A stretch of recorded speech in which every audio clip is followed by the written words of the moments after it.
የኢትዮጵያ ኦርቶዶክስ ቤተክርስቲያን ነጭ በነጭ ለብሳ ምዕመኖቿ ነጭ በነጭ ለብሰው እየቀበሩት ታላቁ መምህር ዘላለም ወንድሙን በተመለከተ የህይወት ታሪኩ ሲነበብ ይሄ ሁሉ ነገር የተሰራው በ49 ዓመት ውስጥ ነው ወይ? ከ49 እድሜው እኮ ነው ያው 30 ምናምን ዓመት ነው ያገለገለውና በዚህ ጊዜ ውስጥ ሁሉ ነው ወይ ይሄንን ያገለገለው የሚል ጥያቄ ስታነሱ 100 ዓመትም የማይበቃው ጸጋ ተላብሶ ታገኙታላችሁና ይሄ ትልቅ በረከት ይሄ ትልቅ መታደል ነው። ይሄ በአደባባይ ይፋ ሆነ። ከዚህ ውጪ ግን ዛሬ እኔ ሼር ላረጋችሁ የፈለኩት ካህናትም ወዳጆችም ብዙ ሰው የማያውቀውን አንድ ሚስጥር ነው። አንድ የመምህር ዘላለም ቤተሰብ አለ። መምህር ዘላለም ይህንን ቤተሰብ የተዋወቀው ከዚህ ቤተሰብ ጋር ግንኙነት የጀመረው የዛሬ 6 ዓመት በሆነ አንድ አጋጣሚ ነበር።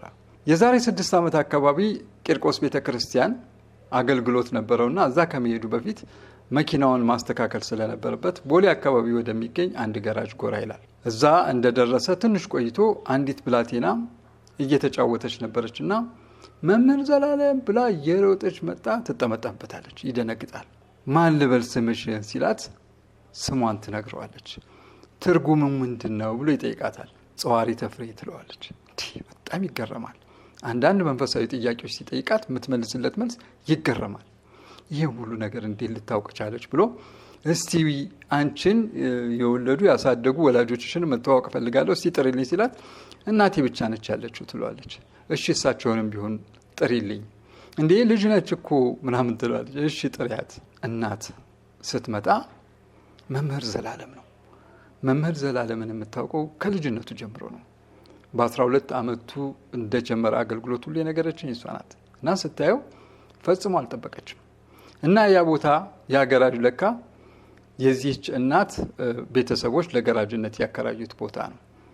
እና ያችን ብላቴና ስትጫወት ነበረ መምህር ዘላለም መኪናውን ለማስተካከል እዛ ገራጅ የመጣውና በጣም ተገርሞ እናትን ተንደርድራ መታ ልጨብጠው ስትል ያው አይጨብጣትም። እና በነገራችን ላይ በዘመኑ ሁሉ ነው እቺ ስትነግረኝ ሴት አይጨብጥም።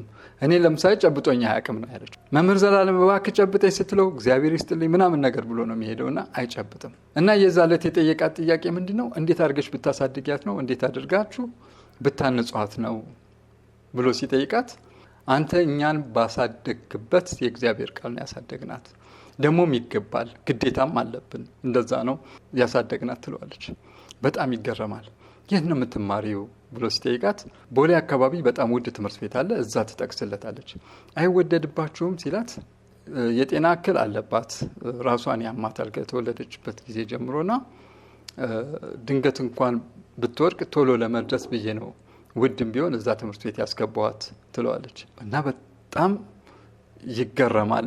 ውድ አይሆንባችሁም ክፍያው ምናምን ሲል እግዚአብሔር ይከፍላል፣ እስካሁንም እግዚአብሔር እየከፈለ ነው የቆየው ትለዋለች። ከዛ ግን ወዲያውኑ የሚጠይቃት የሚያማት ነገር ምንድነው ሲላት ትነግረዋለች። ከልጅነቷ ጀምሮ ያቺ ልጅ በወቅቱ 15 ዓመቷ አካባቢ ነበር። በጣም አለቀሰ። ታሪኳን፣ አስተዳደጓን፣ ሁኔታዋን አባቷ አብሮ አይደለም ያለው፣ እናቷ ብቻ ነች ያሳደገቻትና በደረቷ መተኛት አትችልም ያቺ ብላቴና እና ብዙ የጤና ችግር አለባት። ይህን ታሪክ ሲሰማ በጣም አለቀሰ። ከዛ በኋላ ግን ያላት ነገር ምንድነው ለእናትየዋ? እኔ ታላቅ ወንድማችሁም ነኝ አባታችሁም ነኝ፣ ከዛሬ ጀምሮ በህይወት እስካለው ድረስ አልለያችሁም ብሎ ስልክ ቁጥር ይሰጣቸውና በማንኛውም ሰዓት ደውሉልኝ ይላቸዋል። የሚገርመው ትውውቅና አጋጣሚ ይሄ ነበረ።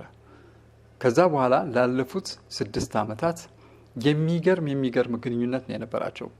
በቀጣዩ ቪዲዮ ላይ እሱን ደግሞ አካፍላቸዋለሁ።